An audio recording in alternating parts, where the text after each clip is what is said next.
Montgomery Alabama 1955 United States of America. سیاہ فام امریکی لڑکی روزا پارکس ایک طویل اور تھکا دینے والا دن گزارنے کے بعد کلیولینڈ ایونیو کی بس میں سوار ہوئی۔ یہ اس وقت کی بات ہے جب امریکی بسوں کی فرنٹ سیٹس صرف کلر لوگوں کے لیے مخصوص تھیں، جبکہ سیاہ فام لوگوں کو بس کی پچھلی نشستوں میں جگہ دی جاتی تھی۔ روزا پارکس تھکی ہوئی کلر سیکشن کی ایک سیٹ پر بیٹھ گئی۔ جیسے ہی بس بھر گئی، ایک آدمی نے انسسٹ کیا کہ وہ اپنی سیٹ چھوڑ دے۔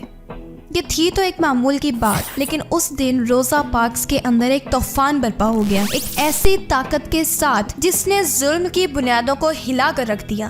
اس نے کہا نہیں۔ اس کا یہ انکار ناانصافی کے ساکن تالاب میں پتھر ثابت ہوتا ہے اور اسے کلرڈ سیکشن میں بیٹھنے کے جرم میں گرفتار کر لیا جاتا ہے۔ یہ خبر تیزی سے پھیلنے کی وجہ سے سیاہ فام کمیونٹی میں مزاحمت پیدا ہوتی ہے۔ ان کے لیڈرز، جن میں ایڈی نکسون اور جو این رابنسن شامل تھے، انہوں نے بسوں کے بائیکاٹ کا اعلان کر دیا، اور یوں 5 دسمبر کو منٹگومری شہر خاموش ہو گئے۔ ہمیشہ چلنے والی بسوں کی اونچی آوازیں ایک غیر معمولی خاموشی میں غائب ہو گئیں۔ سبھی سیاہ فام لوگ جو اس گرفتاری پر غصے میں تھے، انہوں نے پیدل چلنے یا اپنی ذاتی سواری شیئر کرنے یا گھر میں ہی بیٹھے رہنے کو ترجیح دی۔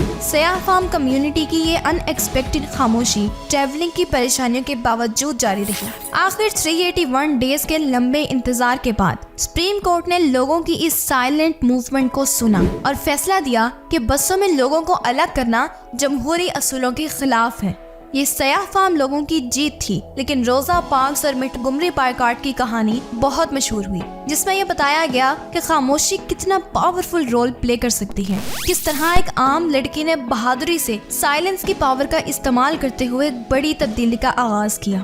تو ویورز، آج ہم خاموشی کے بارے میں 2 اہم ترین سائنٹیفک فیکٹس پر بات کریں گے، اور ایک ایسی راز کی بات بھی جو شاید خاموشی سے بھی بہتر مانی جاتی ہے۔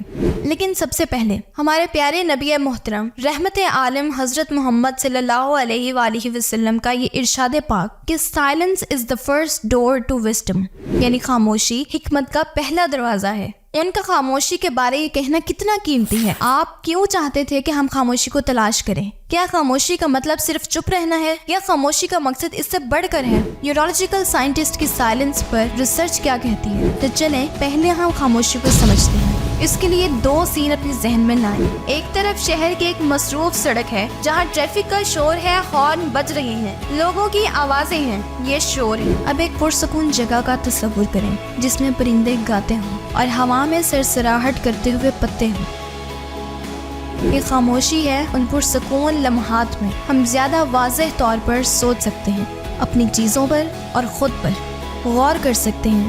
ہم اس خوبصورت خاموشی میں جہاں آوازیں صرف قدرتی ہیں، اپنی زندگی کی اہم سچائیوں سے کنیکٹ کر سکتے ہیں۔ تو پہلا فیکٹ ہے کہ silence lowers your mental stress. Science بھی پاور آف سائلنس کو سپورٹ کرتی ہے۔ پرسکون جگہوں پر رہنا آپ کے ذہنی تناؤ کو کم کرتا ہے، and overall you feel happier than ever۔ لہٰذا کول اینڈ کام انوائرمنٹ کو، سائلنس کو صرف چپ رہنے کی بجائے ہمیں اپنا خیال رکھنے اور بہتر زندگی گزارنے کے طور پر سمجھنا ہے۔ اب آپ کے لیے ایک سوال ہے۔ شور آپ کے دماغ میں ہر وقت موجود رہتا ہے، جیسے کسی بازار میں مسلسل لوگوں کے بولنے کی آوازیں آ رہی ہیں، میوزک کی آوازیں، گاڑیوں کے آنے جانے کی آوازیں۔ تو کیا آپ ایسے ہنگامے میں پرسکون ذہن کے ساتھ کسی پرابلم کا سلیوشن سوچنے کی کوشش کر سکتے ہیں؟ جواب ہے کہ بالکل بھی نہیں۔ اس لیے سائنس اور ریلیجن دونوں ہی ہمیں گائیڈ کرتے ہیں کہ silence has a healing power, اور یہی دوسرا سائنٹیفک فیکٹ ہے۔ یعنی جب دن بھر کے خیالات آپ کو تھکا دیتے ہیں تو سائلنس آپ کے لیے میجک بٹن کا کام کرتی ہے۔ یہ آپ کے ذہن کو شفا بخشتی ہے۔ جیسے ایک عقل مند آدمی نے کہا تھا کہ سائلنس ایک اچھے دوست کی طرح ہے جو آپ کو اندر سے ٹھیک کرنے میں مدد دیتی ہے۔ اور یہی بات ہمیں سائنٹیفک اسٹڈیز سے بھی پتہ چلتی ہے کہ پرسکون ماحول میں وقت گزارنے سے کورٹیسول کی سطح کم ہونے لگتی ہے۔ اس ہارمون کے بڑھنے سے اسٹریس بھی بڑھتا ہے۔ So silence provides natural way to reduce stress۔